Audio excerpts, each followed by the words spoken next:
There was a man from Ramah of the hill country of Ephraim, whose name was Elkanah. He had 2 wives.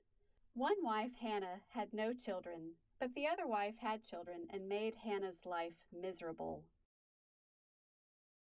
As the years went by, whenever she went to the temple of God, Hannah would weep and not eat.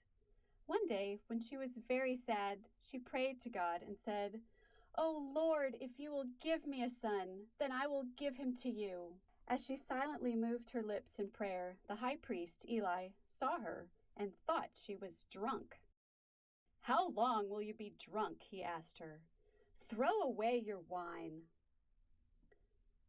Hannah said, "I have not drunk wine. I pour out my soul to God with bitterness of heart and a sorrowful spirit.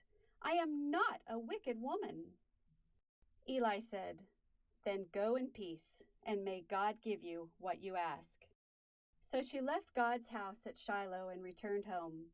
Soon Hannah had a son, whom she named Samuel.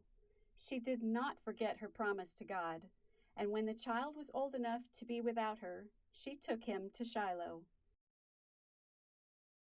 She said to Eli, "I am the woman who prayed for a child, and see, God has heard my prayer. Now I give him to God to serve as long as he lives." She left Samuel there, and Samuel served God before Eli. Hannah and her husband, Elkanah, came once a year to sacrifice. Each year, Hannah made a new robe for Samuel and brought it to him. God blessed Hannah so that she had 3 more sons and 2 daughters. Samuel grew older, serving God, obeying Eli, and growing in favor with God and man. He worshiped God while Eli's sons, Hophni and Phinehas, did not honor God nor serve him. They defiled God's laws and sacrifices. Eli knew the evil they were doing, robbing from the offerings given to God by all the people. But Eli did nothing to stop them because they were making him rich. This continued to anger God and the people. One day God sent a prophet to Eli and told him that because he had not stopped his sons, both of them would die on the same day. God did not talk to many people in those days, and visions were few. One night, as Samuel slept in the temple where the ark of God was, he heard a voice. It said, "Samuel." He said, "Here I am," and ran to Eli to see what he wanted. But Eli said, "I didn't call. Go back to bed." Samuel lay down. Again the voice said, "Samuel." So Samuel ran to Eli. "Here I am. You called?" "I did not call. Go back to bed." Yet again the voice said, "Samuel."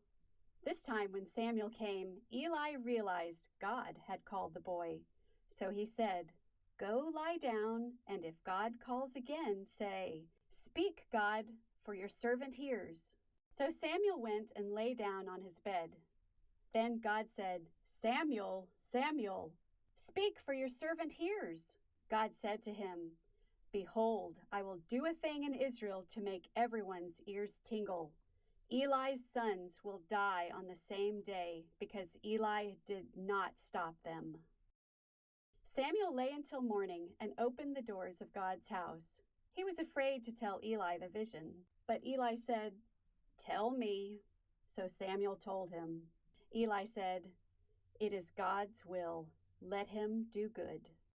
As Samuel grew older, God spoke to him again, so all Israel knew Samuel was a prophet of God.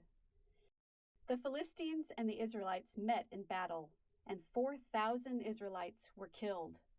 When they returned to camp, the elders asked, "Why did God let us lose? Bring the Ark of the Covenant so it may lead us into battle. Then we'll win." All Israel shouted when the ark arrived, making the Philistines afraid. They said, "God is in the camp. Woe is us. This is the God who brought them out of Egypt. Be strong and fight, or we will all become servants of the Israelites." There was a great battle, and 30,000 Israelites died. The ark of God was captured, and just as God had told Samuel, Hophni and Phinehas were killed on the same day. A man ran to Shiloh to tell Eli, who was worried about the ark being gone. He was 98 years old, a heavy man, and could not see. Eli asked for a report of the battle. The man said, "We lost the battle. Our soldiers were slaughtered. Your 2 sons were killed, and the ark has been captured." When Eli heard that the ark had been taken, he fell backward off his seat by the side of the gate, broke his neck, and died. Eli had judged Israel 40 years. The Philistines took the Ark of the Covenant to Ashdod, where they put it into the house of their idol, Dagon. But the next morning, behold, Dagon had fallen on his face to the ground before the ark. So they set the idol upright once more. The next morning, the idol was again on the ground in front of the ark. This time, its head and hands were cut off. God punished the people of Ashdod with tumors, so they cried out in despair and asked that the ark be moved. It was taken to Gath, where tumors again attacked the people. They sent the ark next to Ekron, and the tumors attacked those people too. The people said, "They have brought the ark of God around to kill us and our people. Send it back where it belongs." After suffering for 7 months, the Philistines sent the ark back, along with gifts of gold, molded into the forms of tumors and mice, for the mice had destroyed their fields.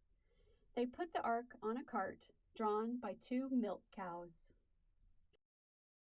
They said, "If the cows go toward the closest Israelite city, Beth-Shemesh, then we will know God has been doing these things against us. If not, we will know they just happened."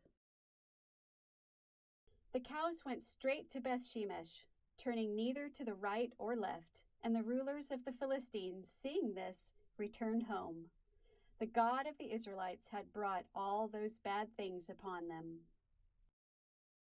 The Israelites were out reaping their wheat when the cattle came to a stop beside a large stone in the field of Joshua.